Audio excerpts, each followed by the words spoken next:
नमस्ते दोस्तों, आज हम बनाने वाले हैं सभी की फेवरेट तहरी, जो कि स्वादिष्ट के साथ साथ बहुत ही कम मेहनत में बन जाती है और ये न्यूट्रिशियस भी है क्योंकि ये प्रोटीन कार्बोहाइड्रेट का अच्छा इसमें न्यूट्रिशन मिल जाता है और बच्चे से लेके बड़े तक सभी को पसंद आती ही है। झटपट बनने वाली ये तहरी की रेसिपी चलिए देखते हैं। आपका शहताज भंसाघर में स्वागत है।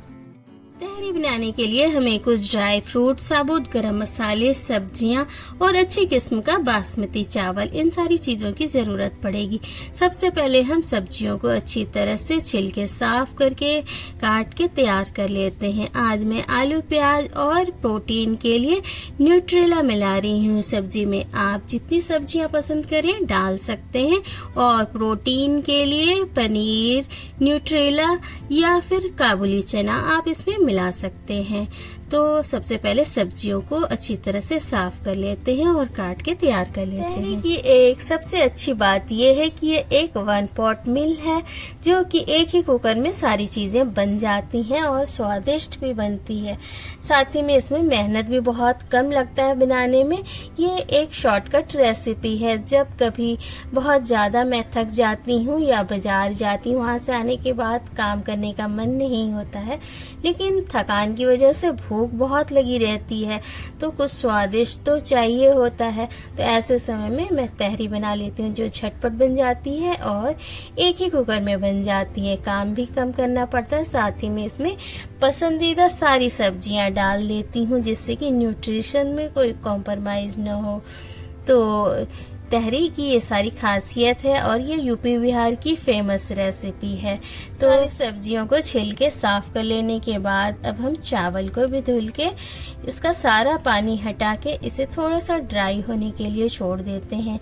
चावल हमें अच्छी किस्म का लेना है, जिसमें अच्छा सा खुशबू हो और इसके दाने खिले खिले बने। कम से कम 2 ईयर एज्ड राइस जरूर लें, जिसको कि अच्छी तरह से इसका तहरी बनता है। ज्यादा इससे गीला नहीं होता है, एकदम खिला खिला चावल बनता है। उसके बाद मैंने एक आलू को मोटे मोटे पीसेज में काट लिया है, 2 मिर्च में चीरा लगा लिया है और प्याज को पतला पतला महीन महीन काट लिया है। न्यूट्रेले को भी अच्छी तरह से भिगो लेने के बाद उसे पानी निचोड़ के ले लिया है। अब हम एक कुकर को गैस पे गर्म होने के लिए चढ़ाएंगे।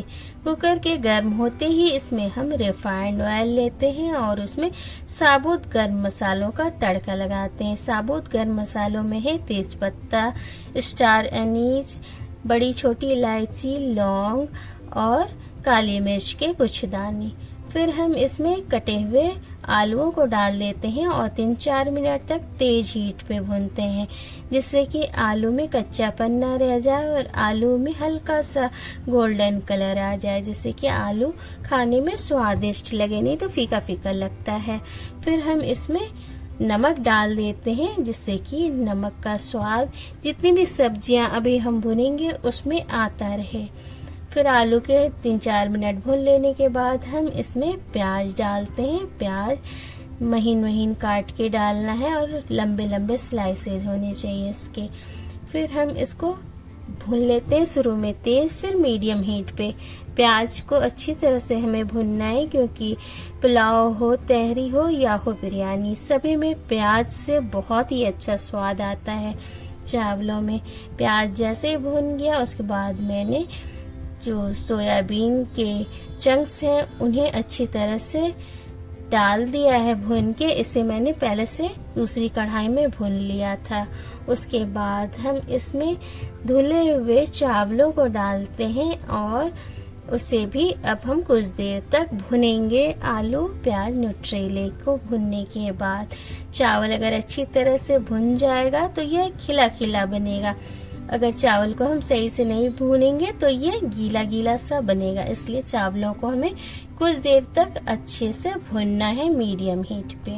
चावल को डालने के बाद हमें लगातार चलाना है, इसे छोड़ना नहीं है, क्योंकि चावल चिपकने लगते हैं।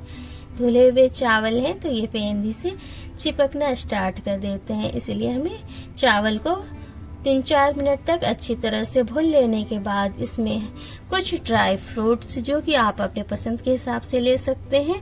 मैं काजू और किशमिश ले रही हूँ, इन सारी चीज़ों को डाल देते हैं। फिर हल्की सी हल्दी डालते हैं और फिर अब नमक डालते हैं, जो जितने में कि सादा तहरी में बैलेंस नमक हो जाए। फिर इसमें कसूरी मेथी और सब्जी मसाला मिला देते हैं और अब इसे 2-3 मिनट तक भूनते हैं। तहरी में मैं हमेशा हल्के मसाले डालती हूँ, क्योंकि इसमें मसालों का जो फ्लेवर है वो साबुत गर्म मसालों से आ जाता है। और आप इसमें साबुत जीरा धनिया भी डाल सकते हैं, जिससे कि सारा स्वाद आ जाता है। पिसे हुए मसाले नाम मात्र के ही मैं डालती हूँ, क्योंकि इससे सिर्फ मसाले मसाले से दिखने लगते हैं चावल के साथ, तो मसाले बहुत कम डालती हूँ। फिर 2 चम्मच देसी घी डालते हैं और उसके साथ कुछ देर भूनते हैं। फिर इसमें कटा हुआ धनिया पुदीना महीन महीन काट के डाल देते हैं और उसको डालने के तुरंत बाद हम इसमें पानी डालते हैं। पानी हमें हिसाब से डालना है, जिससे कि चावल खिले खिले बने। बहुत ज्यादा इसमें पानी नहीं डालेंगे, नहीं तो गीला हो जाएगा। उसके बाद 1 चम्मच केवड़ा जल और 1 चम्मच गुलाब जल डालते हैं। इन दोनों को डालने के बाद अच्छी तरह सारी चीजों को मिक्स कर लेते हैं। इस समय आप नमक को चेक कर लीजिए कि नमक सही है या नहीं, कम ज्यादा हो तो मिला सकते हैं। उसके बाद हम ढक्कन लगा के 2 सीटी लगाते हैं तेज आंच पे और फिर गैस को ऑफ कर लेते हैं। और इसे तब तक हम कुकर को नहीं खोलेंगे जब तक ये खुद से ना खुले, नहीं तो सारी खुशबू इसकी उड़ जाएगी। और फिर देखिए ये तहरी बनके तैयार है, जो कि बिल्कुल खिली खिली और इतनी स्वादिष्ट बनती है कि बस मन ही भर जाता है इसकी खुशबू से। तो आप भी जरूर ट्राई करें। ये 1 पॉट मील बहुत ही आपको भी पसंद आएगा और इसमें आप अपने पसंद के हिसाब से प्रोटीन कंटेंट मिला सकते हैं। तो आपको ये रेसिपी कैसी लगी कमेंट करके जरूर बताएं। चैनल को सब्सक्राइब जरूर करें। Thank you.